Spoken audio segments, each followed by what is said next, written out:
Tim Gunn, Project Runway is now on its 13th season. Unbelievable, isn't it? 13, lucky number 13. Yeah, it is. Make it work. Go, go, go. Do it. Go so. I'm flabbergasted. Is there anything left to be created that's totally new, or is everything derivative because we've now been on the planet long enough making and wearing clothes? Well, I do believe something new can happen. I wouldn't pretend to speculate what it would be, or else I would create it. But when I think about the last century, there were several really big moments. In fact, I'll go in chronological order. Chanel in the teens, the 19 teens. I mean, putting women in pants. Women in pants. I mean, that had never. I mean. It was scandalous at the time. Can you imagine? No. No, me neither. I know, it's What scandalous. would the equivalent be today? After the 1960s, Cat, nothing. I don't think we're shockable. We're not shockable. I think after that incredible decade of the 60s, where it's ushered in with Mad Men style, and during that decade we have the mini skirt, we have the bikini, we have the clear vinyl dress, thanks to Yves Saint Laurent. I do happen to love a good clear vinyl dress. As you can see, the only thing on my body that can support that is a clear vinyl sneaker. Exactly. But I think it's an excellent fashion trend. And then hippies usher us out of the 60s. Right, no clothes. So, no clothes, no undergarments. Right. So I think we're pretty unshockable. Do you believe in the democratization of fashion? Absolutely, 1,000,000%. I love it. The democratization of design is my mantra. It is. Oh, absolutely. I talk about it all the time. Did I steal that from you? I'm sorry. No. We're kindred spirits. It's very evident. Would your high couture designer friends agree with you? No. Where's the middle ground? If we preserve all high-level design, and I'm talking about fashion, product design, furniture, interiors, if it's all for the 1%ers, who cares? Right. I mean, I'll just say it bluntly, who gives a rat's ass?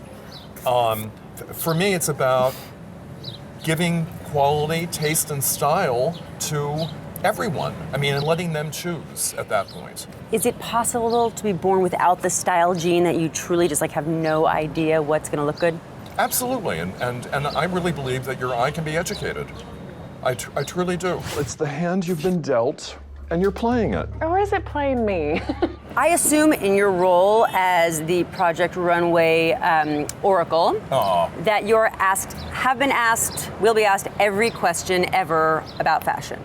What's the most common question you get? Well, the most common question I get is people coming up to me asking me, what do you think about how I look, how I'm dressed? I mean, what am I supposed to say? How do you lie? I mean, what if it's awful? What if it's just awful? I borrow a phrase from Lucy Ricardo. I put my own little spin on it. What I say is, if that's the look you want, you sure have a good one. Wow. Do people get it? Are they like, he hates it? I think not. Well, which then is you know fine. what? Right. But if I have the opportunity to actually engage with the person and we have more than 30 seconds, I'll pummel them with questions. Is this the way you always dress? What do you think about how you look? What do you do? What's your lifestyle like? With whom do you interact? And is this typical or atypical? What do you do? I don't know. I'm like feeling bad already. I don't know if you were asking me these questions. I'm not sure how to answer it. So you're intimidating. You're an icon. You are an icon. I am not. Yes, you are. I love how you present yourself. Thank you very much. I feel a little bit like a sexy Mrs. Roper. Is it working? What is the most vital question that you're not asked, that you wish you were? Well, I suppose it's something rather broad.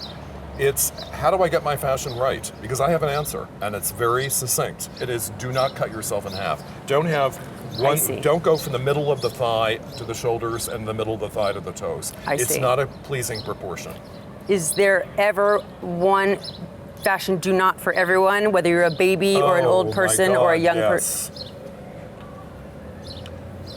There is one item that should be banished from this planet. We should send them all to Mars.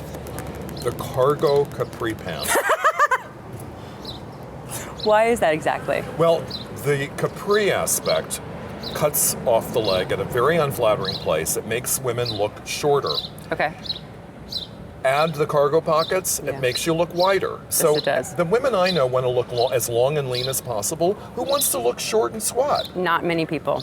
And it's pervasive in this nation. It's everywhere. You're right. That's so true. What if a man wears a capri pant mid-calf? Oh, man prees? No.